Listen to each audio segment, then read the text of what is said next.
जय जय रघुवीर समर्थ. श्रीमत दासबोध जयंती 2026.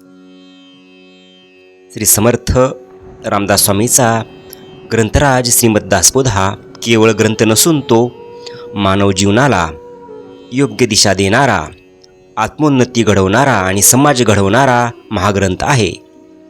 श्री समर्थांनी लिहिलेली प्रत्येक ओवी ही श्रीमत आहे, म्हणजेच भगवंताचे सामर्थ्युक्त वचन, जे आत्मबुद्धी जागृत करते, सद्विवेक निर्माण करते आणि मनुष्याला कर्तव्याकडे वळवते.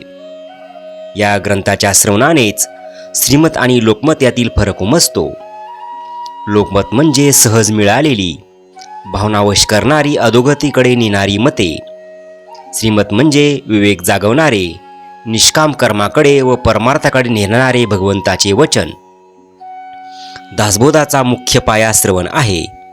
फक्त ऐकणे म्हणजे श्रवण नव्हे, ज्यामुळे अंतःकरणात बदल होतो, क्रियेत पालट होतो, भक्ती वैराग्य प्रचिती प्राप्त होते, तेच खरे श्रवण. श्रवण भजनाचा आरंभ, श्रवण सर्वी सर्वारंभ, असे समर्थ ठामपणे सांगतात. श्रवणाशिवाय परमार्थ नाही. श्री समर्थांनी स्वदेश, स्वदेव, स्वधर्म ही त्रिसूती दिली आहे. आता स्वधर्म म्हणजे मानवधर्म, नात्याचे भान, नीती, सदाचार. स्वदेह हा नरदेह, जो परमेश्वराची देणगी आहे, पण विषय विकाराने परतंत्र होतो. आणि स्वदेव म्हणजे अंतरीचा आत्माराम, निर्गुण निराकार चैतन्य, ज्यावर देहाचे सर्व व्यवहार चालतात. संसार, प्रपंच आणि परमार्थ याचे अचूक मार्गदर्शन दासबोधात आहे. आधी प्रपंच करावा नेटका, मग घ्यावे परमार्थ विवेका, असा समतोल मार्ग समर्थांनी दाखवला आहे. देह प्रपंच नीट झाला तरच संसार सुखाचा होतो आणि परमार्थ साधतो. हा ग्रंथ अज्ञान, कुविचार, कुसंग याचा नाश करून मनुष्याला सद्कर्म, सद्विचार, शांती व समाधान देतो.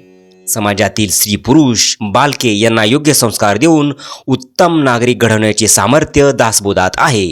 म्हणूनच श्रीमत दासबोध हा भक्ती विवेक जागवणारा, श्रवणातून जीवन बदलणारा, अधोगतीपासून उन्नतीकडे नेणारा आणि अखिल मानवजातीसाठी मार्गदर्शक असा अद्वितीय ग्रंथराज आहे. श्री दासबोध जयंतीनिमित्त श्री समर्थाचे हे वचन स्मरण करूया. श्रवणे चुके अधोगती, मनास होय विश्रांती समाधान. जय जय रघुवीर समर्थ.